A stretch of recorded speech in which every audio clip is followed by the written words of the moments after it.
As a clergyman, you can imagine how out of place I feel.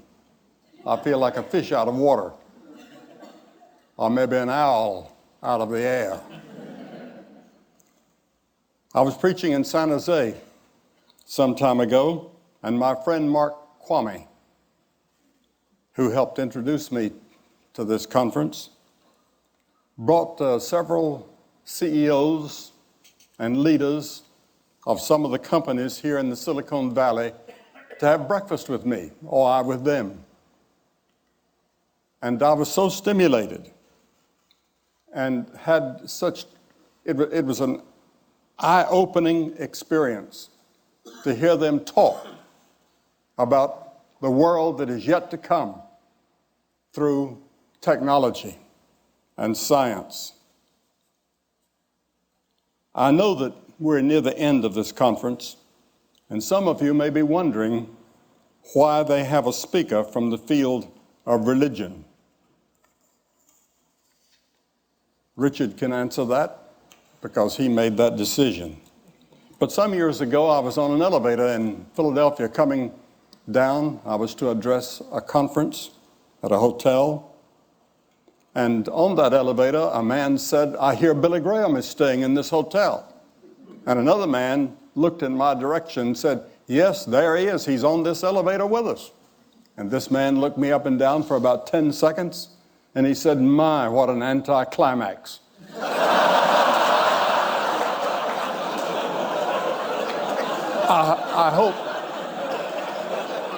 I hope that you won't feel that these few moments with me is an anticlimax.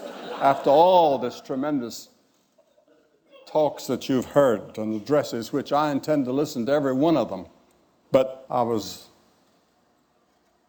on an airplane in the East some years ago, and the man sitting across the aisle from me was the mayor of Charlotte, North Carolina. His name was John Belk. Some of you would probably know him. And there was a drunk man on there, and he got up out of his seat 2 or 3 times, and he was making everybody upset by what he was trying to do, and he was slapping the stewardess and pinching her as she went by, and everybody was upset with him. And finally, John Belk said, "Do you know who's sitting here?"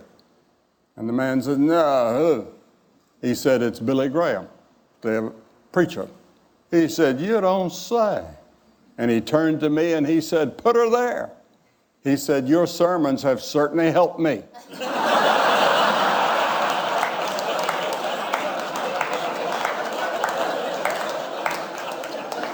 And I suppose that that's true with thousands of people.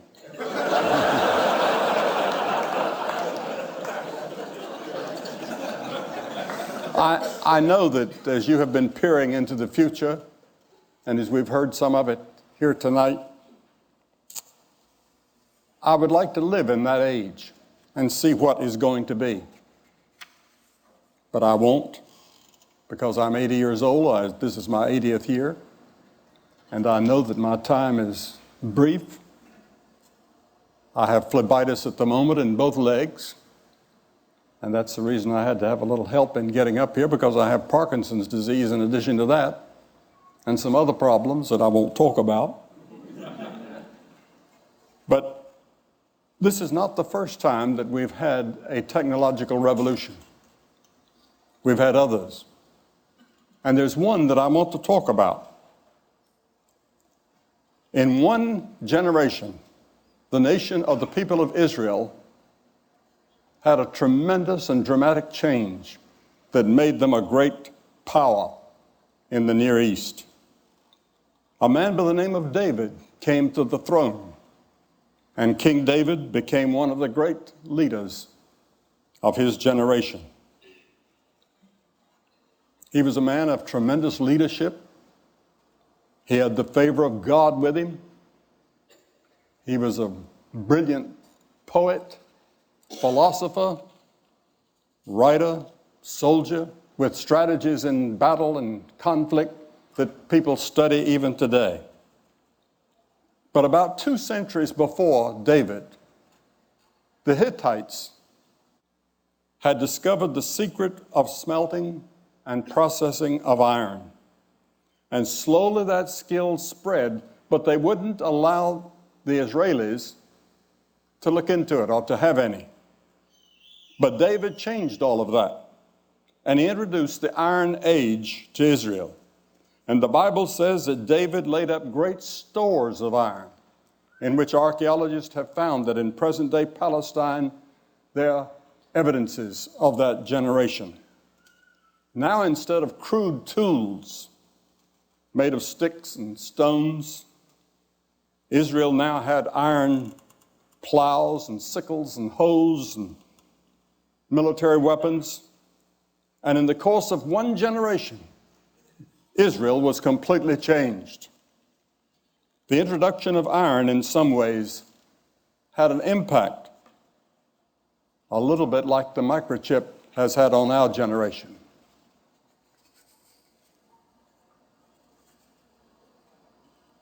And David found that there were many problems that technology could not solve. There were many problems still left, and they're still with us, and you haven't solved them. And I haven't heard anybody here speak to that. How do we solve these 3 problems that I'd like to mention? The first one that David saw was human evil. Where does it come from? How do we solve it? Over again and again in the Psalms, which Gladstone said was the greatest book in the world, David describes the evils of the human race. And yet he says, He restores my soul. Have you ever thought about what a contradiction we are? On one hand, we can probe the deepest secrets of the universe and dramatically push back the frontiers of technology, as this conference vividly demonstrates. We've seen under the sea, or 3 miles down, or galaxies hundreds of billions of years out in the future. But on the other hand, something is wrong. Our battleships, our soldiers are on a frontier now almost ready to go to war with Iraq. Now, what causes this? Why do we have these wars in every generation and in every part of the world, and revolutions? We can't get along with other people, even in our own families. We find ourselves in the paralyzing grip of self-destructive habits we can't break. Racism and injustice and violence sweep our world, bringing a tragic harvest of heartache and death. Even the most sophisticated among us seem powerless to break this cycle. I would like to see Oracle take up that, or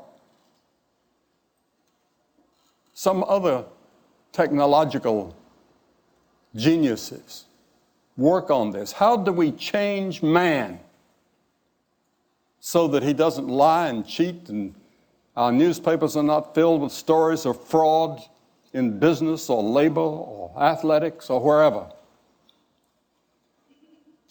The Bible says the problem is within us, within our hearts and our souls. Our problem is that we're separated from our Creator, which we call God. And we need to have our souls restored, something only God can do. Jesus said, "For out of the heart come evil thoughts, murders, sexual immorality, theft, false testimony, slander." The British philosopher Bertrand Russell was not a religious man, but he said, it's in our hearts that the evil lies, and it's from our hearts that it must be plucked out. Albert Einstein, I was just talking to someone when I was speaking at Princeton, and I met Mr. Einstein. He didn't have a doctor's degree because he said nobody was qualified to give him one. But he made this statement. He said, it's easier to denature plutonium than to denature the evil spirit of man. And many of you, I'm sure, have thought about that and puzzled over it. You've seen people take beneficial technological advances, such as the internet we've heard about tonight, and twist them into something corrupting. You've seen brilliant people devise computer viruses that bring down whole systems. The Oklahoma City bombing was simple technology, horribly used. The problem is not technology. The problem is the person or persons using it. King David said that he knew the depths of his own soul. He couldn't free himself from personal problems and personal evils that included murder and adultery. Yet King David sought God's forgiveness and said, you can restore my soul. You see, the Bible teaches that we're more than a body and a mind. We are a soul. And there's something inside of us that is beyond our understanding. That's the part of us that yearns for God or something more than we find in technology. Your soul is that part of you that yearns for meaning in life and which seeks for something beyond this life. It's the part of you that yearns really for God. I find young people all over the world are searching for something. They don't know what it is. I speak at many universities, and I have many questions and answer periods, and whether it's Cambridge or Harvard or Oxford, I've spoken at all those universities. I'm going to Harvard in about it's about 2 months from now to give a lecture. And I'll be asked the same questions that I was asked the last few times I've been there. And it'll be on these questions. Where did I come from? Why am I here? Where am I going? What's life all about? Why am I here? Even if you have no religious belief, there are times when you wonder that there's something else. Thomas Edison also said, when you see everything that happens in the world of science and in the working of the universe, you cannot deny that there's a captain on the bridge. I remember once I sat beside Mrs. Gorbachev at the White House dinner. I went to Ambassador Dobrynin, whom I knew very well, and I'd been to Russia several times under the communists, and they'd given me marvelous freedom that I didn't expect. And I knew Mr. Dobrynin very well, and I said, I'm going to sit beside Mrs. Gorbachev tonight. What should I talk to her about? And he surprised me with the answer. He said, talk to her about religion and philosophy. That's what she's really interested in. I was a little bit surprised, but that evening, that's what we talked about. And it was a stimulating conversation. And afterwards she said, you know, I'm an atheist, but I know that there's something up there higher than we are. The second problem that King David realized he could not solve was the problem of human suffering. Writing the oldest book in the world was Job.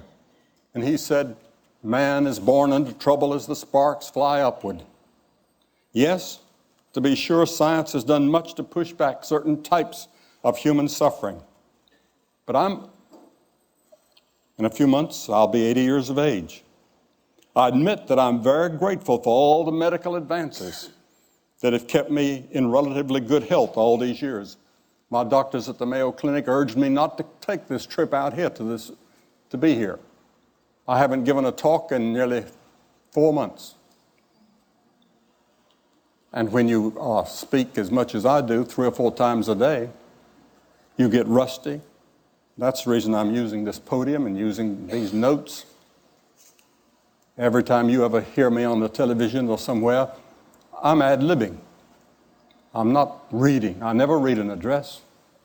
I never read a speech or a talk or a lecture. I talk ad lib. But tonight I've got some notes here so that if I begin to forget, which I do sometimes, I've got something I can turn to. But even here among us, in the most advanced society in the world, we have poverty. We have families that self-destruct, friends that betray us, unbearable psychological pressures bear down on us. I've never met a person in the world that didn't have a problem or a worry. Why do we suffer? It's an age-old question that we haven't answered. Yet David again and again said that he would turn to God. He said, "The Lord is my shepherd." The final problem that David knew he could not solve was death. Many commentators have said that death is the forbidden subject of our generation. Most people live as if they're never going to die. Technology projects the myth of control over our mortality. We see people on our screens. Marilyn Monroe is just as beautiful on the screen as she was in person. And many young people think she's still alive. They don't know that she's dead. Or Clark Gable, or whoever it is, the old stars. They come to life, and they're just as great on that screen as they were in person. But death is inevitable. I spoke some time ago to a joint session of Congress last year, and we were meeting in that room, the stature room. About 300 of them were there. And I said, there's one thing that we have in common in this room, all of us together, whether Republican or Democrat, or whoever. I said, we're all going to die. And we have that in common with all these great men of the past that are staring down at us. And it's often difficult for young people to understand that. It's difficult for them to understand that they're going to die. As the ancient writer of Ecclesiastes wrote, he said, there's every activity under heaven. There's a time to be born, and there's a time to die. I've stood at the deathbed of several famous people whom you would know. I've talked to them. I've seen them in those agonizing moments when they were scared to death. And yet, a few years earlier, death never crossed their mind. I talked to a woman this past week whose father was a famous doctor. She said he never thought of God, never talked about God, didn't believe in God. He was an atheist. But she said, as he came to die, he sat up in the side of the bed one day and he asked the nurse if he could see the chaplain.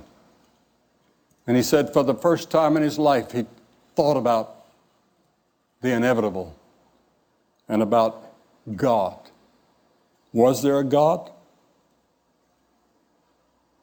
A few years ago, a university student asked me, what is the greatest surprise in your life? And I said, the greatest surprise in my life is the brevity of life. It passes so fast. But it does not need to have to be that way. Werner von Braun, in the aftermath of World War II, concluded, quote, science and religion are not antagonists. On the contrary, they're sisters. He put it on a personal basis. I knew Dr. von Braun very well. And he said, speaking for myself, I can only say that the grandeur of the cosmos serves only to confirm a belief in the certainty of a creator. He also said, in our search to know God, I've come to believe that the life of Jesus Christ should be the focus of our efforts and inspiration. The reality of this life and his resurrection is the hope of mankind.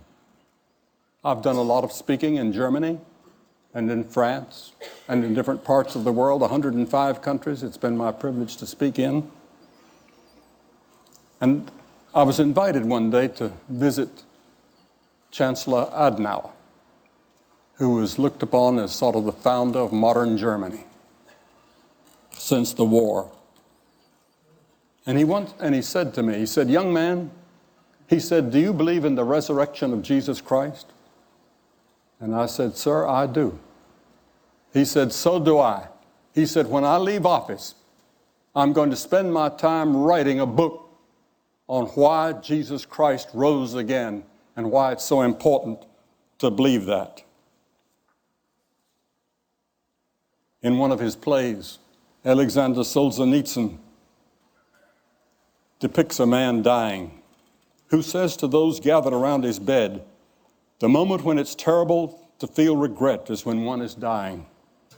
How should one live in order not to feel regret when one is dying?"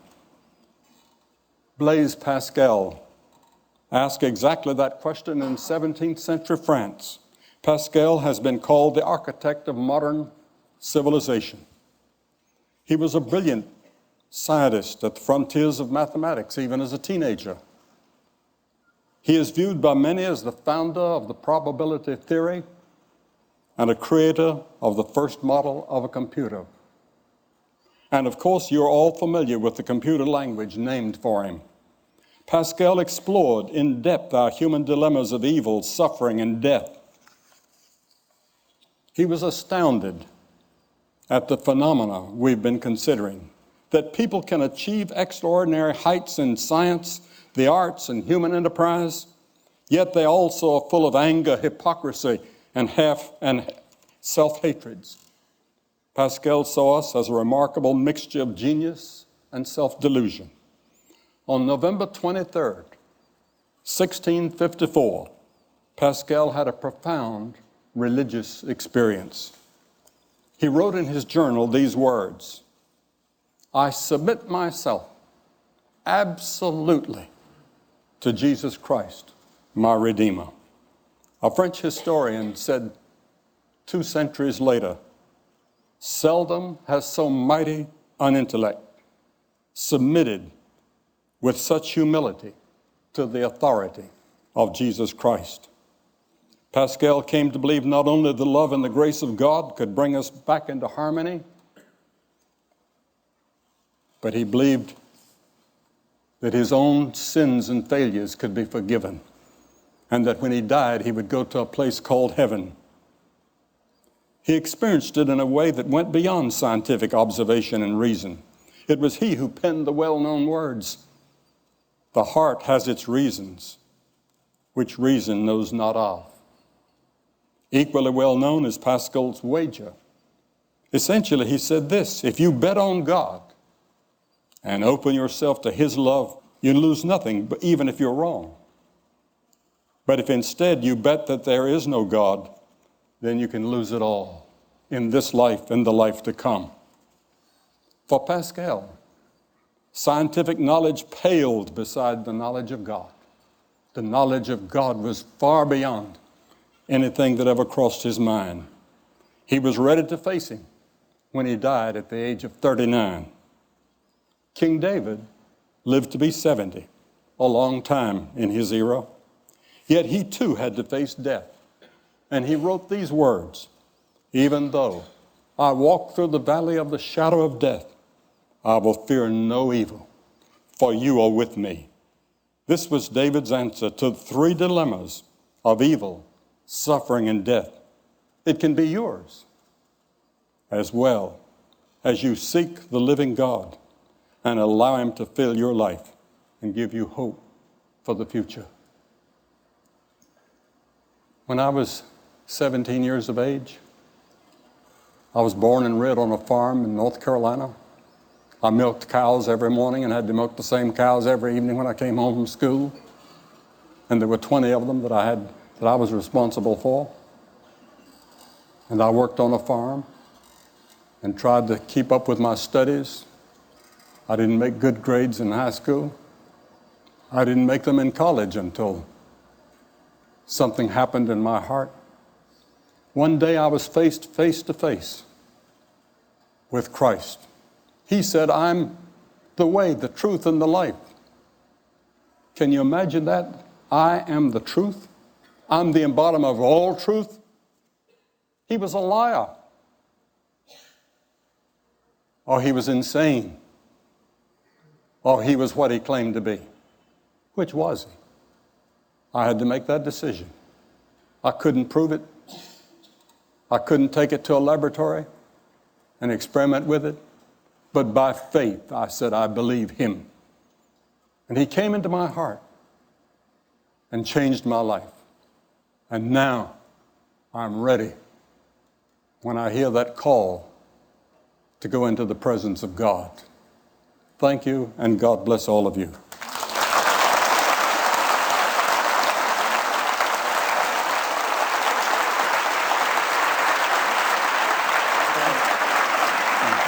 Thank you for the privilege. That's great. You did it.